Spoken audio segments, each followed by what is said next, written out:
नमस्कार दोस्तों, आप सभी का हमारे YouTube चैनल ईटी एकेडमी पे स्वागत है। दोस्तों आज हमारे बीच है प्रहलाद कुमार जी, जो कि 64वीं बीपीएससी परीक्षा में ब्लॉक SC/ST वेलफेयर ऑफिसर के रूप में चयनित हुए हैं। चलिए दोस्तों मिलते हैं प्रहलाद सर जी से, वो आपको बताएंगे कि किस तरीके से उन्होंने बीपीएससी में सफलता प्राप्त की और उनकी स्कूली शिक्षा किस प्रकार से थी, उनकी रणनीति क्या थी, कैसे उन्होंने प्रारंभिक परीक्षा से साक्षात्कार तक की तैयारी की। तो चलिए जानते हैं प्रहलाद सर से। चलिए बताइए सर कि आप स्कूली शिक्षा कहाँ से प्रारंभ की और कैसे बीपीएससी की तरफ आपने रुख किया। जी बहुत बहुत धन्यवाद विकास जी।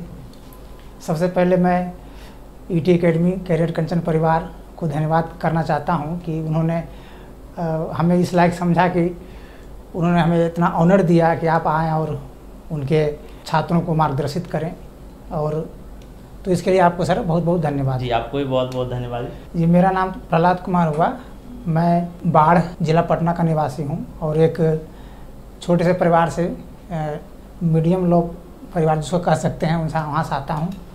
और मैंने अपनी प्रारंभिक परीक्षा अपने गांव से ही अगवानपुर हाई स्कूल बाढ़ से किया है, और कॉलेज मैंने NS कॉलेज से किया।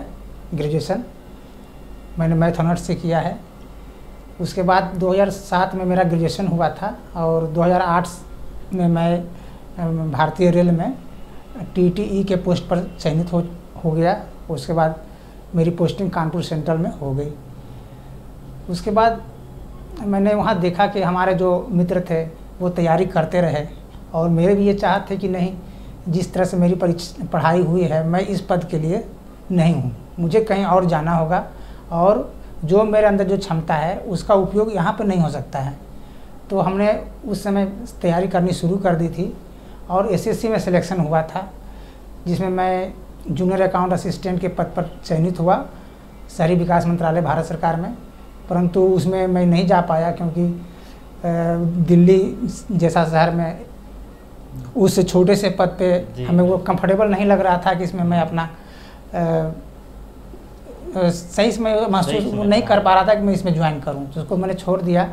उसके बाद हमने सिविल सेवा की तरफ ध्यान रखा और उसी बीच में सचिवालय सहायक की वैकेंसी आई और 2014 में मैं सचिवालय सहायक के रूप में पटना सचिवालय में अंतिम रूप से चयनित हो गया। 2014 में जब मैंने सचिवालय में आया तो यहाँ पर सचिवालय में IAS मंत्री और बड़े बड़े ऑफिसर्स को देखा। उनकी जो बात करने का ढंग है, उनकी जो जिम्मेवारियाँ हैं, उनका जो रहन सहन का तरीका है, बोलने की जो शैली है, ये सबसे मैं बहुत प्रभावित हुआ। काफ़ी प्रभावित हुए आप उससे। जी उसके बाद मैंने सोचा कि अरे मैं भी ऐसा कर सकता हूँ, क्यों नहीं कर सकता हूँ। अभी हम सचिवालय सहायक के पद पर हैं तो यहाँ पर मैं फाइल डील करता हूँ और ऑफिसर्स की सहायता करता हूँ, मेरा ये काम है। तो क्यों ना हम ऑफिसर्स बन करके अपने क्षेत्र में जाएं और बिहार के लोगों के लिए कुछ कर सकें, तो ऐसा मैं क्यों नहीं कर सकता हूँ। तो ये मेरे मन में आया और मैं इसमें इंटरेस्टेड हुआ। तभी मुलाकात मेरे एक मित्र हैं उत्तम जी, सब लोग जानते ही होंगे, बहुत अच्छी तरीके से जानता है हमारी सारी टीम। तो उत्तम जी से मुलाकात हुई। उन्होंने कहा कि आप आइए, कैरियर कंचन में आइए और हमसे जो होगा हम आपका सहायता करेंगे। और वो मतलब कहिए कि वो मेरे दोस्त नहीं थे, मेरे बड़े भाई की तरह आए और हमको यहाँ पर लाए, इस कोचिंग से जोड़े। फिर यहाँ पर हमें एक ऐसा प्लेटफार्म मिला ताकि मैं अपना इसमें तैयारी कर सकता था। यहाँ की रणनीतियाँ काफ़ी अच्छी थी, यहाँ के फैकल्टीज थे, उमेश सर थे, उत्तम जी स्वयं पढ़ाते हैं वो थे। तो उनके अंदर ये ऐसा क्वालिटी है कि वो किसी चीज़ को इतना अच्छा से बताते हैं कि वो आपका वो हो जाता है। तो ये सब चीज़ हमको इसमें से जुड़ा और ये हमको बहुत मतलब इसका बहुत मुझे फ़ायदा हुआ। और फिर इस कोचिंग में ये क्या है कि आप अगर तैयारी कर लिए, आपका क्लास हो गया, आपको सब टॉपिक बता दिया गया, फिर उसका आपको टेस्ट कराया जाता है, जिससे कि आप स्वयं का अपना आकलन कर सकते हैं कि हाँ मूल्यांकन कर सकते हैं कि आपने क्या सीखा, कितना आपका स्कोर है। कहने का मतलब कि आप कितने पानी में है वो आप समझ सकते हैं। तो यहाँ पर ये चीज़ कराई जाती है फेयर से और बहुत अच्छा डिसिप्लिन के साथ यहाँ कराया जाता है। तो ये सब जब मैं इस कोचिंग से जुड़ा तब हमको लगा कि नहीं, मैं इसमें कर सकता हूँ, मेरे अंदर ऐसा है और मैं ज़रूर करूँगा। उसमें मैं उत्तम जी को फिर से बहुत बहुत धन्यवाद देना चाहता हूँ कि आज उनके बदौलत मेरा ये सिलेक्शन हुआ है। जी बहुत बहुत धन्यवाद जी। आपको भी।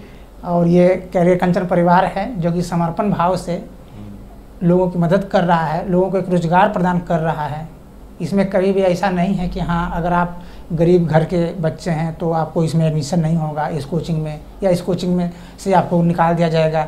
बहुत सारे कोचिंग्स में भी हमने देखा है कि ज़्यादा डिमांड होता है और वो मतलब सोई टाइप का रहते हैं। हाँ, ठीक है, काफ़ी सोई हैं, उसमें घुसेंगे तो जिससे लगेगा कि आप एक बहुत बड़े ग्रैंड होटल में आए हैं। ये तरह तो ये सब यहाँ पर अभी फ़िलहाल नहीं है, लेकिन ये अच्छी कोचिंग है और ये लोगों को ज़मीनी चीज़ बताते हैं। ठीक है, जो धरातल जो आता है एग्जाम में वही चीज़, और जो पढ़ना है केवल वही चीज़ बताते हैं। ज़्यादा सोई नहीं है, ज़्यादा कुछ नहीं है। इस हिसाब से ये कोचिंग बहुत अच्छी है। ये कोचिंग मेरे सफलता में बहुत मतलब एक आधार का काम किया है। मैं जब इस कोचिंग से जुड़ा तभी मैं पढ़ना शुरू किया, तभी मैं सिलेबस के बारे में जान पाया कि मेरा पीटी का सिलेबस क्या है। या टेस्ट दिया, लोगों से डिस्कशन किया, क्लास ख़त्म हो जाता था फिर आता था। सर उत्तम सर रहते थे और लोग हमारे जो कलीग्स हैं, दोस्त हैं, सब लोग रहते थे। हम लोग डिस्कस करते थे, सेट बनाते थे, प्रैक्टिस सेट करते थे, उसकी जांच होती थी। तो इस टाइप से अपने आप को इम्प्रूव किया और इम्प्रूव किया। फिर मैंने पीटी निकाल लिया। उसके बाद मेंस के लिए, मेंस का जैसा कि आप अवगत होंगे कि बीपीएससी का जो ये एग्ज़ाम है वो राज्य की सबसे बड़ी एग्ज़ाम है। ठीक है, इसमें आप एक ऑफिसर बनते हैं और आपके अंदर जो सपना है कि नहीं हम लोगों की भलाई कर सकें, लोग हमको जाने, मेरी लोकप्रियता बढ़े और हम अपने हाथ से मतलब किसी गरीब को, किसी जो नीडी वर्ग है उसको हम कुछ मदद कर सकें, तो ये आपको करने का अपॉर्चुनिटी आपको इसी सेवा मिलता है। तो इसमें इस तरह से जब ये इस तरह से आपको जिम्मेवारी सौंपी जाती है तो इसके लिए इसका एग्ज़ाम भी उसी तरह से भव्य है, मतलब ग्रैंड एग्ज़ाम होता है। इसमें 3 चरण होते हैं, सभी जानते होंगे। पीटी होता है, इसके बारे में भी मैंने बताया। उसके बाद एक मुख्य परीक्षा होता है जो कि इसका सबसे बड़ा नींव है। अगर आप मुख्य परीक्षा में अच्छा परफॉर्म करते हैं तो आपका सिलेक्शन तय है। और एक होता है व्यक्तित्व परीक्षण, जिसको इंटरव्यू कहते हैं, साक्षात्कार। वो लास्ट चरण है जिसमें कि मेडिकल वेरिफिकेशन सब कुछ उसी में हो जाता है। और उसमें ये देखा जाता है कि आप अगर ऑफिसर हैं और कहीं पर आपको किसी पब्लिक डीलिंग करने के लिए भेजा गया तो आप उसको हैंडल कर सकते कि नहीं, आपके अंदर वो क्षमता है कि नहीं, लोगों का लोगों को आप संबोधित कर सकते हैं कि नहीं, उसको आप अपने जो चाहते हैं वो उससे करा सकते हैं कि नहीं, ये आपकी काबिलियत है कि नहीं, ये आपको व्यक्तित्व परीक्षण में देखा जाता है। तो अब मैं बात करता हूँ मेंस की।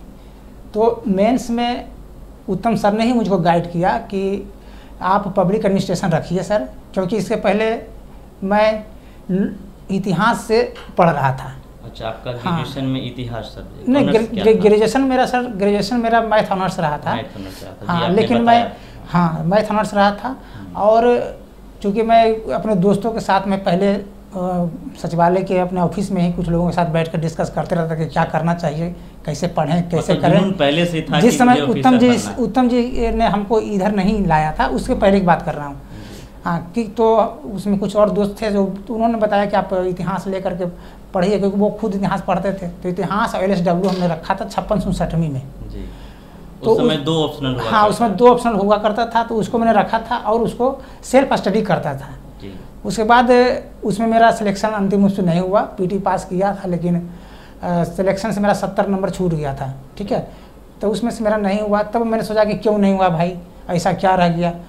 तो फिर उत्तम जी हमसे मिले और उन्होंने कहा कि देखिए आप जो सिलेबस सब्जेक्ट का चयन किया है वो बहुत, उसका सिलेबस बहुत बड़ा है। आप सिलेबस देखे नहीं हैं, आप प्रीवियस क्वेश्चन को देख करके आप सोचते हैं कि हाँ, तो इसको आप जो है इस ऐसा सब्जेक्ट ना रखिए, आप ऐसा सब्जेक्ट रखिए जिसमें कि आपको GS का भी कुछ कवर हो जाए और आप जिस ग्राउंड में नौकरी कर रहे हैं, जहाँ पे आप हैं, आप सचिवालय में हैं, वहाँ पर पूरा राज्य व्यवस्था आपका नज़र में है। मंत्री होते हैं, सेक्रेटरी होते हैं, डायरेक्टर होते हैं। तो आप इस चीज़ से अगर आप मिलता जुलता सब्जेक्ट रखेंगे तो आपका अंदर से वो जानते रहेंगे ना, तो आपको अच्छा उसमें परफॉर्म करेंगे। तब उन्होंने कहा कि आप पब्लिक एडमिनिस्ट्रेशन ले लीजिए, इसमें जहाँ तक होगा हम आपको मदद करेंगे, कुछ आपको बढ़ाएंगे भी, क्योंकि इसमें कुछ ऐसा थ्योरी वगैरह है जो आप बिना पढ़े उसको आप नहीं समझ सकते हैं, उसको समझाना पड़ता है। तो मैंने मेंस की तैयारी करने के लिए मैंने लोक प्रशासन रखा, पब्लिक एडमिनिस्ट्रेशन, और फिर से एक ही पेपर अब होता है, लोक प्रशासन रखा केवल। और शायद ये 60 से 62वीं से एक ही पेपर हो रहा है। ठीक है, 56 से 60वीं तक 2 पेपर होते थे। उसके बाद से सिलेबस पैटर्न बदल गया, तो 60 से 62वीं से एक ही ऑप्शनल रखना रहता है। 300 मार्क्स का। हाँ, तो उसमें एक ऑप्शनल पेपर लोक प्रशासन रखा और 2 पेपर जीएस का भी होते हैं इसमें मेंस में, जिसमें कि 300 मार्क्स उसका होता है। कहने का तात्पर्य ये है कि मुख्य परीक्षा जो इसकी होती है वो 900 अंकों की होती है, जिसमें कि 2 जनरल स्टडी के पेपर होते हैं जिसको सभी को देना होता है, और एक होता है आपको ऑप्शनल जो कि आपका अपनी सब्जेक्ट है, उसमें आप स्वयं उसका चयन करते हैं। तो इस टाइप से आप 3 सब्जेक्ट का एग्ज़ाम वहाँ मेंस में आप देते हैं। तो मैंने मेंस का एग्ज़ाम के लिए यहाँ पे करियर कंचन में और इसके जो ग्रुप हैं, इसके जो टीम है, वो उनके सानिध्य में तो पहले से ही था, तो उन्होंने मेंस के लिए रणनीति बनाई कि किस तरह से मेंस करना है। तो हम लोगों ने इसके लिए क्या किया कि आप सिलेबस को पहले देखा, प्रीवियस ईयर का क्वेश्चन को देखा कि भाई प्रीवियस में किस तरह से आते हैं जीएस में। तो जैसे GS 1 की अगर बात करें तो GS 1 में आपका प्रथम सेक्शन में हो जाता है इतिहास और मतलब art and culture, history art and culture है पहला उसमें। सेकंड में हो जाता है आपको करंट अफेयर्स, और तीसरा में आता है स्टैटिक्स, मैथ का पोर्शन होता है तीसरा में। 72 हाँ, तो हमने ये देखा कि हिस्ट्री में क्या पूछ रहा है, ऐसा सिलेबस क्या है। तो इसका हिस्ट्री का सिलेबस बहुत शॉर्ट है, बहुत छोटा है। मतलब आपको आर्ट्स पढ़ना है, पाल कला, मौर्य कला, पटना कला, मधुबनी ये पढ़ना है। आपको ट्राइबल रिवॉल्ट्स पढ़ना है, जैसे आपको बिरसा पढ़ना है, संथाल विद्रोह पढ़ना है, बिहार का फिर 1857 क्रांति पढ़ना है। तो बहुत शॉर्ट सिलेबस है, तो सिलेबस को इसमें कवर कर लेना है। उसके बाद आपको आता है करंट अफेयर, जिसका कि बहुत ब्रॉड सिलेबस होता है। उसमें आप उसको बांध के नहीं रह सकते हैं, उसमें आपको करंट इशू जो भी अभी मतलब हॉट टॉपिक है उसको आपको ध्यान में रखना है, नजर बना के। हाँ, उसी को तैयारी करना है। जी, जी। अब एक स्टैटिक्स आता है जो कि सबसे महत्वपूर्ण हम उसको मानते हैं। यहाँ पे कोचिंग में भी हमको बताया गया कि देखिए स्टैटिक्स में क्या है कि आपको 72 नंबर्स होते हैं, 4 सवाल होते हैं, 2 सवाल करने होते हैं उसमें। अगर आप स्टैटिक्स को ठीक से कर लेते हैं तो आपको 72 का 72 अंक आपको संपूर्ण मिल जाएगा। इसलिए आप फोकस करें कि स्टैटिक्स को ठीक से करें, उसके बाद इतिहास को ठीक से करें, क्योंकि इतिहास में आप जानते हैं वो सब चीज़ सेम है, उसमें कुछ डायनामिक है नहीं करने का। तो ये सारी चीज़ें कोचिंग में गाइड की गई और इसके लिए वैसा माहौल बनाया गया और उसी तरह से हम लोग को तैयारी कराई गई यहाँ पे। और हम लोगों ने खूब आपस में भी डिस्कशन किया इसके बारे में, अपने दोस्तों के साथ में डिस्कशन किया। कोचिंग क्लासेस के बाद बैठ के हम लोग इस पर डिस्कशन किया, टॉपिक दिया गया, टॉपिक देते थे, लोग तैयार करके लाते थे और वो बताते थे। तो इस तरह से इसकी तैयारी हो गई। स्टैटिक्स के लिए हमने उसमें आप रोज़ एक सवाल बनाएं, ठीक है, जो प्रीवियस ईयर का सवाल देख लीजिए, उसको रोज़ एक सवाल बनाएं। या स्टैटिक्स में इसका जो लेवल की बात करें तो इसके में 10th लेवल का ही रहता है और ज़्यादा इसमें है नहीं। तो अगर आप रोज़ 10th लेवल का भी मैथ से अगर आप बनाते हैं, जिसमें कि आपको पाई चार्ट हो, डायग्राम हो, उस टाइप का जो सवाल रहते हैं, परसेंटेज वगैरह हो, हाँ बेसिक टाइप के, आपको औसत का ये सब का रहता है, तो उसका अगर आप बनाते हैं तो उससे आप स्टैटिक्स कवर कर सकते हैं। बाकी कोचिंग में आने से ये होता है कि आपके ऊपर एक दबाव रहता है कि नहीं हमको इतना करना है, क्योंकि यहाँ पे सर लोग का डर रहता है, नहीं करेंगे तो सर गुस्सा होंगे, करना पड़ेगा। तो इस तरह से कोचिंग, हाँ कोचिंग ये चीज़ प्रेशर आपको क्रिएट करने में कोचिंग जो है बहुत मदद करती है। तो हमारा ये जो करियर कंचन परिवार है ये इसमें बेस्ट है मेरे हिसाब से, और ये बहुत अच्छा से तैयारी कराया हम लोगों को। और आज मैथ भी हम बना सकते हैं, मैथ बनाया हमने, उसमें एग्ज़ाम में मैथ बनाया। अब सेकेंड पेपर की बात किया जाए तो GS 2 में आपको उसमें भी 3 सेक्शन होते हैं। एक सेक्शन होता है आपको राज्य व्यवस्था, ठीक है, पॉलिटी, जिसमें कि भारत की और बिहार की राज्य व्यवस्था के बारे में प्रश्न रहते हैं। और दूसरा होता है economics and geography second section में, जिसमें कि भारतीय अर्थव्यवस्था, इसका विकास, उसमें बिहार की अर्थव्यवस्था क्या है, उसका बिहार की अर्थव्यवस्था किस प्रकार से है और यहाँ की मतलब किस तरह से आप इसमें डेवलप कर सकते हैं, इसके इकोनॉमी को ग्रोथ करने के लिए क्या कर सकते हैं, ये सारे सवाल उसमें रहते हैं। उस एग्ज़ाम में आपसे अपेक्षा की जाती है कि आप इसको बताएं। तीसरा सेक्शन होता है विज्ञान और प्रौद्योगिकी का, जिसमें कि माना जाता है कि विज्ञान ने अभी हम लोग का जो लाइफ स्टाइल है उसको बहुत ईजी कर दिया है। जैसे कि अभी का देख लीजिए, अभी कोरोना के समय में हम लोग क्या है तो घर में बंद रहते हैं, अगर विज्ञान प्रौद्योगिकी नहीं होता तो हम लोग आपस में नहीं जुड़ पाते। अब बच्चे घर में बैठ के क्लास कर रहे हैं, तो इसी तरह से विज्ञान प्रौद्योगिकी जो हमारे लाइफ को बहुत ही आसान बनाता है। तो इस तरह से इसी ढंग से कुछ क्वेश्चन उसमें होता है कि भाई ये समस्या है, तो इसमें विज्ञान प्रौद्योगिकी किस ढंग से सॉल्व करेगा इसको, आप ये बताइए। भारत का कुछ परमाणु ऊर्जा कार्यक्रम है, तो इसका सिलेबस भी मतलब फिक्स है कि भाई एटॉमिक एनर्जी से सवाल रहेंगे ही, सौर ऊर्जा से सवाल रहेंगे, मतलब एनर्जी से सवाल रहेंगे ही, आपको प्रदूषण से सवाल रहेंगे ही, ठीक है, आपको आपदा प्रबंधन से सवाल रहेंगे ही, नैनो टेक्नोलॉजी से सवाल रहेंगे ही, ठीक है, जल प्रबंधन से सवाल रहेंगे। तो इस टाइप से आपको साइंस टेक्नोलॉजी में भी सिलेबस जो छोटा ही है और वो लिमिट है, वो भी आप कर सकते हैं। पेपर सेकेंड में अगर आप कहीं आपको कठिनाई होता है तो वो होता है आपको इकोनॉमिक्स के सेक्शन में। जी बिल्कुल, क्योंकि इकोनॉमिक्स जो है वो बहुत बड़ा सेक्शन हो जाता है, और उसमें जैसे गरीबी हो गया, बेरोजगारी हो गया, समृद्धि हो गया, सतत विकास हो गया, इसके बारे में आपको नॉलेज होना चाहिए। इसके बारे में आपको मतलब एक स्तरीय जानकारी होनी चाहिए, ठीक है, ताकि कि आप उसको ठीक से अच्छा से एक्सप्रेस कर सकें, ठीक है। तो इस टाइप से तो ये सब चीज़ें हैं।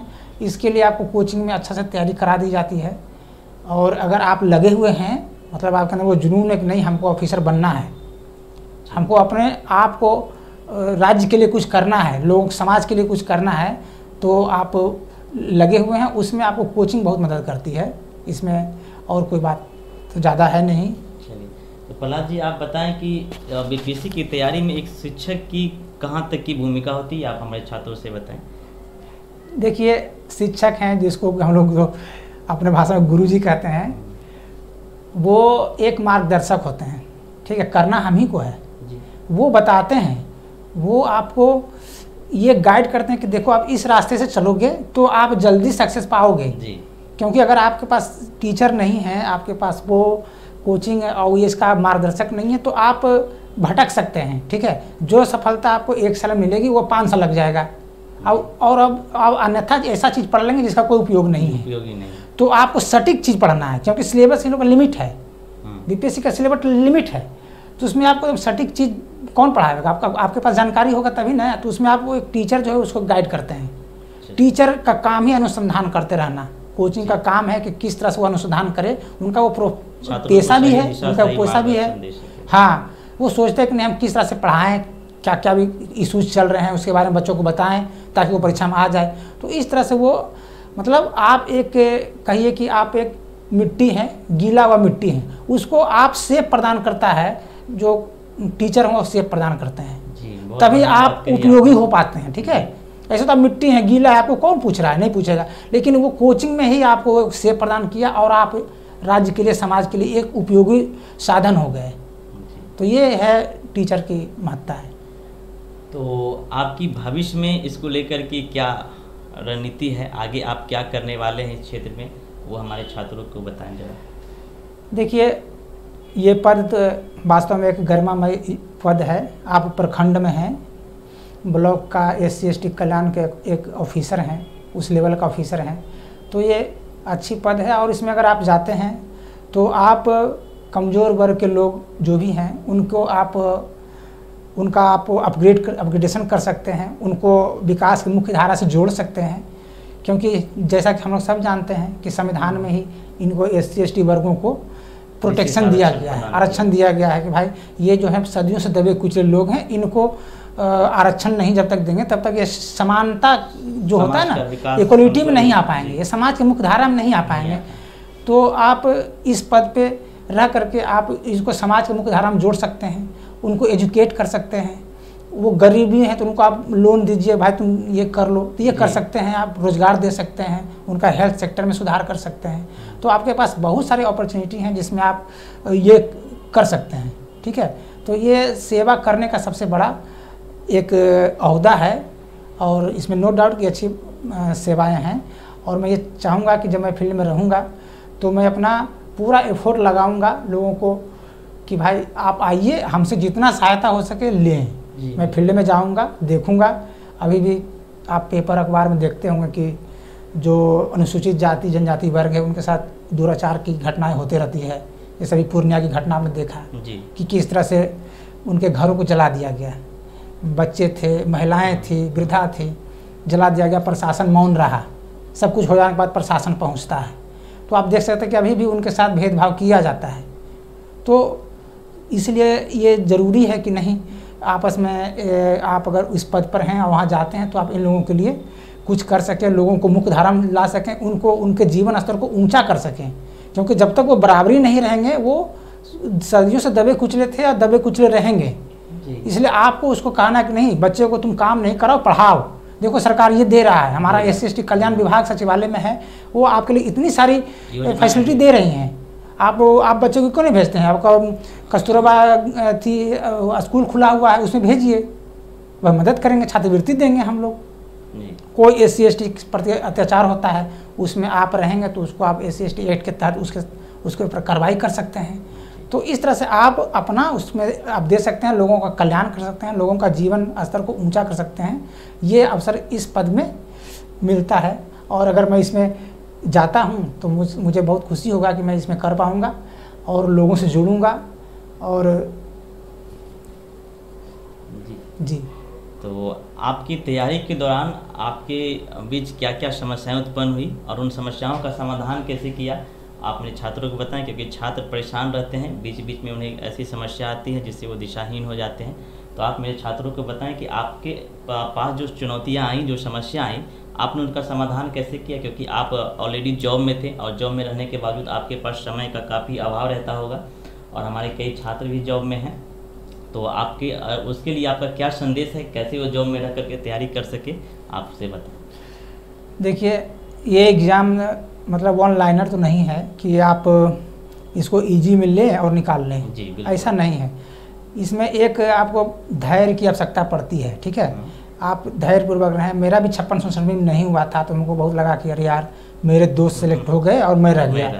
तो अंदर से टूट जाता है इंसान, अरे नहीं हुआ, क्या करें, नहीं हुआ। ऐसा नहीं है, ठीक है नहीं हुआ, लेकिन आप ये सोचिए कि नहीं, हम कुछ ही नंबर से रहे होंगे क्योंकि हमने मेंस दिया है, ये दिया है।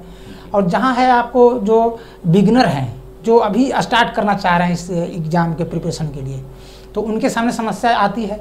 वो चाहते हैं कि भाई हम तैयारी कहाँ से करें, क्या पढ़ें। मतलब सबसे बड़ा दुविधा यही होती है कि पढ़ें तो क्या पढ़ें, शुरुआत कहाँ से करें भाई। इतनी बड़ी एग्ज़ाम है, 3 को फेज है, क्या पढ़ें, लुसेंट पढ़ें, क्या NCERT पढ़ लें, कि क्या पढ़ें भाई। ये दुविधा रहता है। तो उनके लिए मैं ये कहना चाहूँगा कि आप जो है पहले तो आप ये प्रण कर लीजिए कि नहीं, हमको इस एग्ज़ाम को क्रैक करना है। ठीक है, चाहे कितनी समस्या आ जाए मैं इस पर पीछे नहीं हटूँगा। आप इसको प्रण कर लीजिए आप। उसके बाद अगर आप कन्फ्यूजन में हैं तो आप कोचिंग चले जाइए। कोचिंग में सर लोग आपको माइंड वॉश करेंगे, अच्छी तरह समझाएंगे। देखिए उसका ये तरीका है भाई, सब चीज़ मत पढ़ो, जो सिलेबस में उसको पढ़ लो। ठीक है, आप लुसेंट पढ़ना चाहते हो, लुसेंट पढ़ लो, लुसेंट से क्वेश्चन आता है। आप वो टीचर ही आपको बता पाएंगे ना कि देखिए जो पिछला 10 साल का रहा है उसमें पूछा गया कि 20 से 30 क्वेश्चन साइंस से आता है, तो ऐसा करो तुम साइंस का पढ़ लो। तो साइंस में तुम NCERT पढ़ सकते हो, नहीं उसको पढ़ना है तो आप लुसेंट भी पढ़ सकते हो साइंस का। ठीक है, लुसेंट पढ़ लीजिए, वो भी आपको ठीक रहता है। आपको इतिहास में 25 से 30 क्वेश्चन आता है तो इतिहास पढ़ लीजिए। आपको लुसेंट का भी इतिहास देख सकते हैं, उसका भी पढ़ लीजिए, उसका आप डिस्कस कर लीजिए। और वो कोचिंग में वो माहौल मिलता है कि आपको सारा चीज़ सिलेबस के अनुसार आपको पढ़ा दिया जाता है, आपसे वो करवाया जाता है। ठीक है, अगर आप अकेले हैं, सेल्फ नहीं हो पा रहा है, आप डिसीजन नहीं ले पा रहे हैं कहाँ शुरू करें, तो आपको क्या कहते हैं कि बच्चों को हाथ पकड़ के चलाते हैं ना, तो कोचिंग कहता है ऐसे करो, तो खड़ा हो जाओ, चलो। जब आप चलने लगते हैं तो फिर आपको कोचिंग में आवश्यकता नहीं पड़ती है, फिर वो गाइडर हो जाते हैं। ठीक है, गाइड करते हैं आपको और आप खुद चलते हैं। तो इस तरह से आप पहले ये करें। समस्या तो आएंगे ही, नो डाउट समस्या आती हैं, क्योंकि हमारे यहाँ जो तैयारी करते हैं अधिकांश बच्चे ग्रामीण परिवेश के होते हैं और उनकी उतनी है भी नहीं, आर्थिक क्षमता भी उतना नहीं होती कि भाई वो बहुत बड़ी बड़ी कोचिंग जाएं, वो तैयारी कर, वो चाहते हैं कि हाँ एफर्ट नहीं कर पाते हैं, परेशानी होती है। और उनको रोजगार चाहिए सबसे पहले, उनको एक सर्विस चाहिए ताकि वो अपना ज़िंदगी अच्छे से बिता सकें। ठीक है, तो वो उनको समस्या तो रहेगी ही, उनका स्कूली शिक्षा भी ठीक ढंग से नहीं हुआ रहता है। तो ये सारी समस्या आती है, उसको आप अच्छे से समाधान कर सकते हैं अगर एक अच्छी कोचिंग आपको मिल जाए, अच्छे टीचर मिल जाए और वो आपको ठीक से समझाए कि नहीं आप ये पढ़ लीजिए, इतना घंटा ये पढ़िए, इतना घंटा ये पढ़िए, तो ये कर ले। यही बात मेरे साथ भी रही, क्योंकि मैं पहले ही बता चुका हूँ मैं मध्यम श्रेणी का हूँ। मेरे पिताजी कोई नौकरी में नहीं थे, वो एक गरीब थे, मजदूरी ही करते थे। लेकिन उन्होंने पढ़ाया, हम पर विश्वास जताया, उसके लिए मैं अपने पापा को बहुत बहुत धन्यवाद भी करता हूँ। उन्होंने दिखाया कि नहीं ये बेटा पढ़ने वाला है, इसको कुछ भी करके इसको आगे बढ़ाना है, ठीक है। तो वो चलने के लिए सिखाया, बाकी मैं स्वयं चलते गया। समस्याएं आई, उसको मैंने फेस किया, हारा भी, फिर पढ़ा, फिर हारा, फिर पढ़ा। इस तरह से आप रुके नहीं, दोस्तों से मदद लें, टीचर से मदद लें, ये है। तो इस तरह से आपको डिफ़िकल्टीज आएंगी तो उसको आपको फेस करना पड़ेगा, और हिम्मत नहीं हारते हैं, ठीक है। हिम्मत ना हारें, और जो सिलेबस है उसको एक बार देख लें और उसी ढंग से आप उसको करते रहें। तो प्रहलाद जी, हमें आप बताएं हमारे छात्रों को कि जो नए छात्र हैं, जो नए छात्र बीपीएससी की तैयारी करना चाह रहे हैं, तो अक्सर उनके मन में दुविधा रहती है कि कितने घंटे पढ़ाई करें। इसको लेकर के छात्र बहुत परेशान रहते हैं कि अधिक से अधिक कितने घंटे पढ़ाई करें, क्या किए, कैसी रणनीति रखें, क्या रूटीन बनाएं। तो ये सब लेकर के छात्र बहुत परेशान रहते हैं। तो आपको उसके लिए क्या संदेश है हमारे छात्रों के लिए कि उसे कितने घंटे पढ़ाई करना चाहिए, क्या रणनीति से पढ़ना चाहिए, वो आप हमारे छात्रों को बताएं। जैसा कि आप लोग जानते हैं विकास जी कि ये एग्ज़ाम एक बड़ी एग्ज़ाम है और इसमें 3 चरण होते हैं, तो उसी हिसाब से हमको देखना पड़ता है कि किस तरह से किस सब्जेक्ट में कितना समय दें। और मैं ये नहीं कहता हूँ कि आप 12 घंटा लगातार पढ़ें, वो नहीं है। आपको मुश्किल से 6 से 7 घंटा पढ़ सकते हैं, जिसमें कि आप कोई ज़रूरी नहीं कि 6 से 7 घंटा लगातार ही पढ़ें। सुबह 3 घंटा पढ़ लीजिए, शाम में पढ़ लीजिए। जैसे मैं तो जॉब में था, क्योंकि हमें तो 9:30 से लेकर 6 बजे तक अपना सचिवालय सेवा देना रहता है, ऑफिस जाना रहता है। तो मैं क्या किया कि सुबह पढ़ता था, सुबह 3 घंटा पढ़ लिया, 6 से लेकर 9, हाँ पढ़ लिया, और फिर तैयार होकर तुरंत भागा ऑफिस। शाम को फिर आकर के हमने पढ़ा, देर रात तक पढ़ा। तो इस तरह से आप अपने हिसाब से उसको एडजस्ट कर सकते हैं कि आप, लेकिन 6 से 7 घंटा तो आपको पढ़ना ही पड़ेगा, क्योंकि इसमें ये परीक्षा ऐसी है कि इसमें कमीशन देखता है कि आपके अंदर वो समझ है कि नहीं। मेंस में, खासकर मेंस की बात कर रहा हूँ मैं, कि मेंस में वो देखता है कि आपके अंदर वो समझ है कि नहीं, क्या आप भारत की राज व्यवस्था के बारे में जानते हैं कि नहीं, भारत की राज व्यवस्था कैसी होनी चाहिए, यहाँ के जो प्रधानमंत्री हैं, यहाँ के जो राष्ट्रपति हैं, उनकी क्या कार्य है, हमारे यहाँ क्या, हमको क्या राइट दिया गया है, संविधान ने क्या राइट दिया है। तो ये सब चीज़ आपको रटने से नहीं आएगा, वो आप जब तक उसको पढ़ेंगे नहीं ठीक से, उसको समझेंगे नहीं ठीक से, तब तक उसके लिए आपको समय तो देना ही पड़ेगा। तो उसके लिए आप पढ़ें। आप एनसीईआरटी के क्लास 6 से लेकर 12 तक पढ़ लीजिए। एनसीईआरटी का सभी वॉल्यूम नहीं पढ़िए, मैं बता रहा हूँ क्या पढ़ना है। एनसीईआरटी में आप क्लास 6 का राज व्यवस्था निकाल लीजिए, आप वो ऑनलाइन अवेलेबल है, आप मार्केट में नहीं मिलता, ऑनलाइन निकाल लीजिए, प्रिंट कर लीजिए। तो आप क्लास 6 का पढ़ लें। उसके बाद क्लास 7 का भी 6 खत्म हो गया, तो उसके बाद क्लास 7 का पढ़ लें।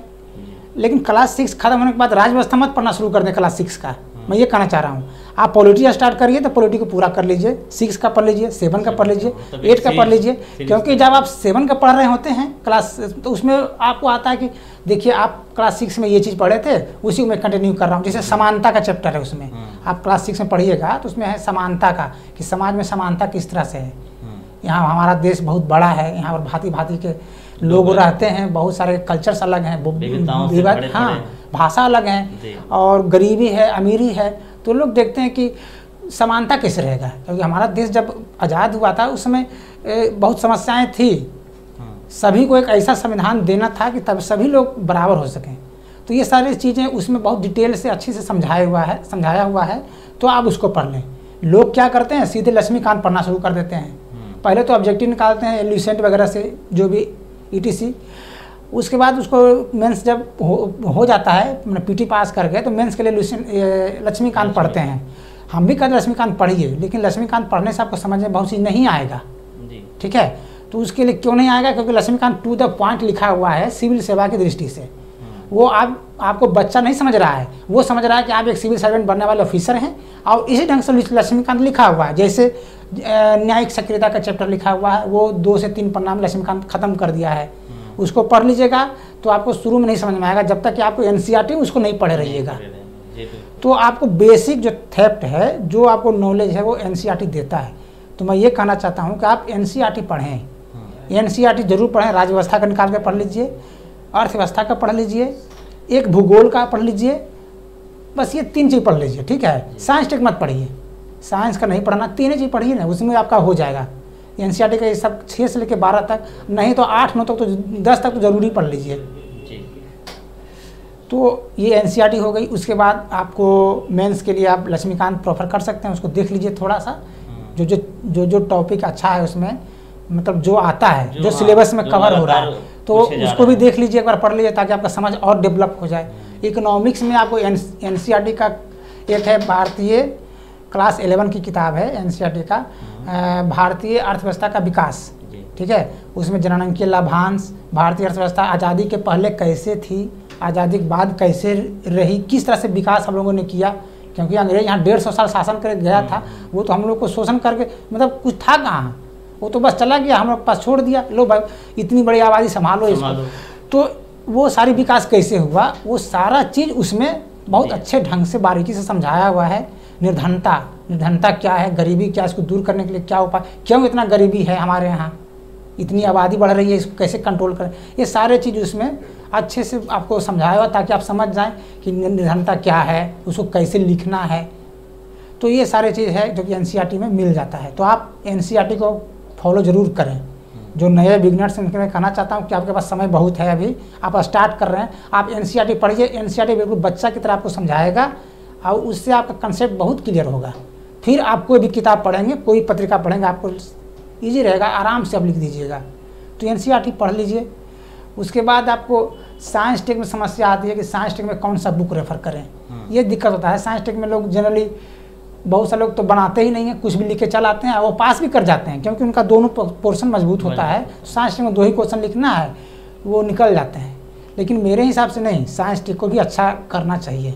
तो साइंस टेक में भी अगर कोई बढ़िया सारा किताब है, जैसे हम लोग केबीसी नैनो ही देख लिया था, उसमें भी कुछ चैप्टर हैं, सर्वेश कुमार का निकाला हुआ है सार्थक पब्लिकेशन का, उसमें भी कुछ सारे चैप्टर हैं। जैसे उसमें 4-5 ही चैप्टर पढ़ना है, वो आप पढ़ लीजिए ताकि उसमें आप एवरेज तो कम से कम लिख ही लें, आपसे छूटे ना, या आप बात नहीं बनाएं, उसको कुछ ना कुछ लिखें और उसके आपको कम से कम 50% तो नंबर उसका ले ही आवे, ठीक है। तो आप इस तरह से आप फॉलो कर सकते हैं। अब रही इंटरव्यू की बात, इंटरव्यू में आपको कोचिंग संस्थान से हैं, वहाँ पर मॉक होते हैं, आप उसे मौक दें, क्योंकि बहुत सारा लोग ऐसा है, ग्रामीण परिवेश के लोग होते हैं यहाँ पे, तो वो बोल नहीं पाते हैं ठीक से, वो उनका बॉडी लैंग्वेज भी ठीक ठाक से नहीं रहता है। अगर वो उनको खड़ा कर दिया जाए कि भाई आप 5 मिनट इस पर बताइए, तो वो नहीं बोल पाएंगे, लिख देंगे लेकिन बोल नहीं पाते। तो ये सारे चीज़ जो आपका व्यक्तित्व का जो उभार करना है, तो वो आपको मॉक इंटरव्यू में जब यहाँ पर होता है, छदम साक्षात्कार जिसको कहते हैं, उसमें हो जाता है। क्योंकि उसमें आपको चेयर पर बैठा कर सामने एक पूरा बीपीएससी के चैम्बर जैसा लुक दिया जाता है, और वहाँ के जो बोर्ड मेंबर्स होते हैं, उसी तरह से हमारे फैकल्टीज़ कोचिंग के होते हैं, वो आपसे सवाल पूछते हैं और आपको टू द पॉइंट जवाब देना रहता है। ये चीज़ आप करते करते आप ऐसा हैबिट हो जाता है कि आप जब बीपीएससी में जाते हैं इंटरव्यू देने के लिए, वहाँ आपको कुछ कठिनाई नहीं होता है, लगता है कि यार तो मैं तो करके आया था ये सब। तो इस ढंग से आप इस तरह से कर लें। तो ये रणनीति रखें और अपने आप पे भरोसा रखें, सबसे बड़ा चीज़ है। और यहाँ पर भैया ये कहना चाहता हूँ, मेहनत का कोई विकल्प नहीं है, ठीक है। मेहनत आपको खूब करना पड़ेगा, आपको 6 से 7 घंटे पढ़ना ही पड़ेगा और सही चीज़ पढ़ना पड़ेगा। सिलेबस से बाहर नहीं जाना है, सिलेबस के अंदर में ही पढ़िए, उसको अच्छा से रिकॉल करिए। अब मेंस का समय उसको लिखिए, प्रतिदिन कम से कम 2 क्वेश्चन तो लिखिए। जैसे मैं प्रतिदिन 2 क्वेश्चन लिखता था, इवन घर पर बैठा रहता तो अकेले भी लिखता था, ग्रुप में भी लिखता था। तो लिखने से होता है कि आप सेंटेंस किस तरह से बना रहे हैं, कहाँ पे आपको कंक्लूजन देना है, किस तरह से कंक्लूजन इफेक्टिव होना है, आपको इंट्रोडक्शन में जो देते हैं उसमें क्या क्या चीज़ पुट करना है, ये सारे चीज़ रिटन में आपको लिखने से आएगा। आपने जो लिखा तो उसमें सेंटेंस में कहीं गलत तो नहीं हो गया, वो चेक होता है। बॉडी में क्या रखना है, वो सारी चीज़ आपको रिटन प्रैक्टिस से ही आएगा। तो उसके लिए तो वो मेहनत तो करना ही पड़ेगा। मतलब लगातार प्रैक्टिस में बने रहना है। हाँ, लगातार प्रैक्टिस में बने रहना है और सोचना है कि हमको निकाल लेना है, निकलेगा ही, ऐसा कुछ भी नहीं है। पेशेंस से रखना है, हाँ, हिम्मत रखना है, हिम्मत नहीं तोड़ना है। तो प्रहलाद जी, अब हमें ये बताएं कि जो इस बार 64वीं बीपीएससी में असफल हुए हैं, कुछ मार्क्स को लेकर के वे काफ़ी परेशान हैं और काफ़ी फ्रस्ट्रेशन में भी है। बहुत हमारे मित्र भी ऐसे हैं, छात्र भी हैं, तो उनके लिए आपका क्या संदेश है और उनके पेरेंट्स के लिए क्या संदेश है कि वे अपने बच्चे को किस तरीके से मोटिवेट करें, कोई प्रेशर ना बनाए, और क्या संदेश है आपके उसके लिए आप बताएं।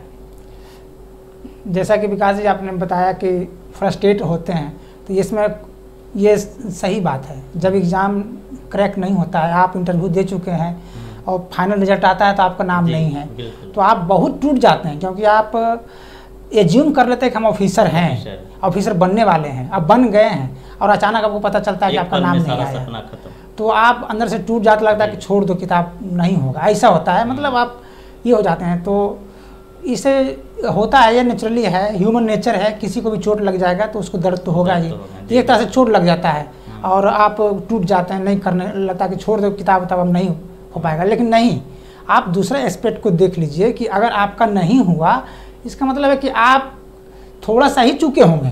आपने इंटरव्यू दिया तो बहुत सारे लोग तो पीटी नहीं पास करते हैं भाई, तो इसलिए आप थोड़ा लक्ष्य से थोड़ा सा नीचे हैं, इसलिए आप दुगनी अच्छे से लग जाइए। आप ये देखिए कि भाई मेरा हुआ क्यों नहीं भाई, इस पर आप सोचिए। अब जिसका हुआ तो उसका हुआ क्यों, आखिर उसने क्या लिख दिया कि उसका हो गया मेरा नहीं हुआ। तो आप पाएंगे कि मेरा ये पोर्शन ठीक से नहीं लिख पाए थे और हमको इसमें मेहनत करना है, तो उस पोर्शन को आप ठीक कर लीजिए। आप यह पाएंगे कि हम भटक गए थे रास्ते से, क्वेश्चन पूछ रहा था कुछ, हम भटक के चले गए कुछ, मतलब एक रास्ता जाना है तो आप सीधा नहीं जाकर के घूम के जा रहे हैं आप, तो उसमें नंबर कम आ गया। अब हमको जो रिटन प्रैक्टिस करना है तो उसमें टू द पॉइंट लिखना है, ठीक है, छोटा नहीं लिखना है। अरे भैया आपको 32 पेज मिलता है, इसमें आपको एक क्वेश्चन के लिए आपको 4 पन्ना मिलता है लिखने के लिए, ठीक है, 8 सवाल देने होते हैं, तो 4 पन्ना मिलता है आपको, इसके मार्क्स भी अधिक हैं, तो आपको उसी हिसाब से जितना आपको मार्क्स दे रहा है तो उस हिसाब से आपको लिखना भी है। इसलिए कि आप 1-2 पन्ना लिख के छोड़ देंगे, जैसे यूपीएससी में होता है, उसमें कम स्पेस होते हैं तो कम नंबर, कम उसका नंबर भी कम रहता है, मार्क्स भी कम, तो वो कम में कर लेता है। लेकिन आपको उतना लिखना भी है, बॉडी आपको भरना ही है, कंक्लूजन इफेक्टिव देना ही है, उससे आपको पता चलेगा कि नहीं ये जानता, सकारात्मक आंसर लिखना है, ठीक है। तो इस तरह से आपको करना है। अब जो लड़के फेल हो गए उनके मैं ये कहना चाहता हूँ कि भाई आप निराश ना हो, ऐसा नहीं है कि अभी जर्नी ख़त्म हो गया है, ठीक है, अभी हमारे पास आगे भी है, उसमें लगें, मेहनत करें। और मैं उन गार्जियंस के बारे में कहना चाहता हूँ कि आप अपने बच्चों पे भरोसा रखें जी। आपके बच्चे एक अच्छी ओर बढ़ रहे हैं, अच्छे दिशा की ओर चल रहे हैं, वो सफलता से कुछ ही दूरी पर हैं, उस पर भरोसा रखें, उनको मोटिवेट करें कि नहीं बेटा तुम ये इस तरह से करो काम, ठीक है, और उस पर दबाव ना बनाएं, उनको पढ़ने दें, उन पे उनको इंकरेज करें कि नहीं आप इस तरह से करिए, अगला बार आपका हो जाएगा, निश्चय ही हो जाएगा उनको।